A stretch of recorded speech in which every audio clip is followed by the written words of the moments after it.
झूठ का बोझ। गुरु नानक देव जी की साखी। बहुत समय पहले की बात है। पंजाब के एक छोटे से गांव में लोग साधारण और शांत जीवन जीते थे।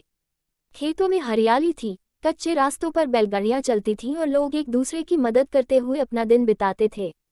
उसी समय महान संत और गुरु गुरु नानक देव जी अपने साथी भाई मर्दाना के साथ गांव-गांव घूमकर लोगों को सच्चाई, प्रेम और ईमानदारी का संदेश दे रहे थे। एक दिन वे उसी गांव के पास पहुंचे। जब गांव वालों को पता चला कि इतने महान गुरु आए हैं, तो सभी लोग उत्साह से भर गए। कोई दूध लेकर आया, कोई फल लेकर आया और कोई सिर्फ उनके दर्शन करने की इच्छा से वहां पहुंचा। सभी लोग एक बड़े पेड़ के नीचे इकट्ठा हो गए, जहां गुरु नानक देव जी बैठकर लोगों को जीवन की सच्ची बातें समझाने लगे। गांव में एक आदमी भी रहता था जिसकी आदत बहुत खराब थी। वह छोटी छोटी बातों में भी झूठ बोल देता था। कभी वह अपने काम के बारे में झूठ बोलता, कभी दूसरों से फायदा लेने के लिए कहानी बना देता। धीरे धीरे गांव के लोग उस पर भरोसा करना छोड़ने लगे। जब भी वह कुछ कहता, लोग मन ही मन सोचते कि पता नहीं ये बात सच है या झूठ। उस आदमी को भी पता चला कि गुरु नानक देव जी गांव में आए हैं। उसके मन में एक अजीब सा विचार आया। उसने सोचा कि अगर वह गुरु जी के सामने जाकर खुद को अच्छा और सच्चा दिखाएगा, तो शायद लोग फिर से उस पर भरोसा करने लगेंगे। इसलिए वह भी भीड़ में जाकर बैठ गया। सभी लोग ध्यान से गुरु नानक देव जी की वाणी सुन रहे थे। गुरु जी शांत और प्रेम भरी आवाज में समझा रहे थे कि इंसान का जीवन सच और ईमानदारी से ही सुंदर बनता है। झूठ एक ऐसा बोझ है जो धीरे धीरे इंसान के मन को भारी कर देता है और उसकी इज्जत को कम कर देता है। गुरु जी ने बताया कि जब कोई व्यक्ति सच बोलता है, तो उसका मन हल्का और शांत रहता है। लेकिन जब कोई झूठ बोलता है, तो उसे बार बार डर लगता है कि कहीं उसका झूठ पकड़ा न जाए। यही डर धीरे धीरे उसकी खुशी छीन लेता है। इतने में वही झूठ बोलने वाला आदमी खड़ा हो गया।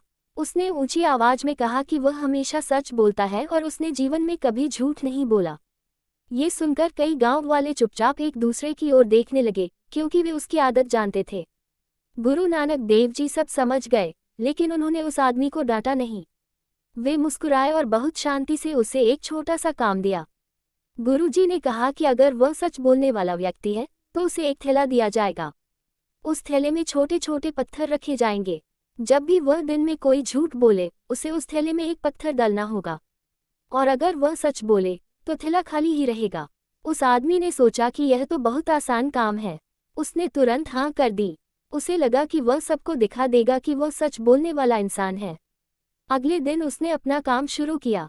सुबह ही उसने अपने पड़ोसी से कहा कि वह बहुत मेहनती है और पूरे दिन काम करता है, लेकिन असल में वह अक्सर काम से बचता था। जैसे ही उसे अपनी बात याद आई, उसे समझ में आया कि यह झूठ था। इसलिए उसे मजबूरी में थैले में एक पत्थर डालना पड़ा। थोड़ी देर बाद उसने अपने दोस्त से कहा कि उसने किसी का पैसा नहीं लिया, जबकि उसने कुछ दिन पहले उधार लिया था। ये भी झूठ था, इसलिए उसे दूसरा पत्थर भी डालना पड़ा। दिन खत्म होते होते थैला थोड़ा भारी हो गया। उसे देखकर उसे थोड़ा अजीब लगा, लेकिन उसने सोचा कि शायद कल से वह कम झूठ बोलेगा। लेकिन अगले दिन भी वही हुआ। कभी किसी से बचने के लिए, कभी अपनी इज्जत बचाने के लिए वह झूठ बोल देता। हर बार उसे थैले में एक पत्थर डालना पड़ता। कुछ ही दिनों में थैला इतना भारी हो गया कि उसे उठाना भी मुश्किल हो गया। जब वह चलता, तो उसे महसूस होता कि जैसे ये बोझ सिर्फ पत्थरों का नहीं, बल्कि उसके अपने झूठ का है। एक दिन वह थका हुआ गुरु नानक देव जी के पास पहुंचा। उसने भारी थैला उनके सामने रख दिया और सिर झुका लिया। उसके चेहरे पर पछतावा साफ दिखाई दे रहा था। गुरुजी ने शांत स्वर में उसे समझाया कि यही झूठ का असली बोझ है। शुरुआत में झूठ छोटा लगता है, लेकिन धीरे धीरे वह इतना बढ़ जाता है कि इंसान का मन और जीवन दोनों भारी हो जाते हैं। उस आदमी को अपनी गलती का एहसास हो गया।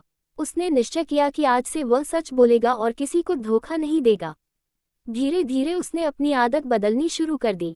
अब जब भी वह सच बोलता, उसे अपने मन में शांति महसूस होती। गांव के लोगों ने भी देखा कि वह सच में बदल गया है। धीरे धीरे लोगों का भरोसा फिर से उस पर लौट आया। उस दिन के बाद पूरे गांव में यह बात फैल गई कि झूठ हमेशा इंसान को कमजोर बनाता है, जबकि सच इंसान को मजबूत और सम्मानित बनाता है। सीख मोरल: झूठ बोलना आसान लगता है, लेकिन उसका बोझ बहुत भारी होता है। सच बोलने वाला इंसान हमेशा सम्मान और शांति पाता है। वाहेगुरु जी।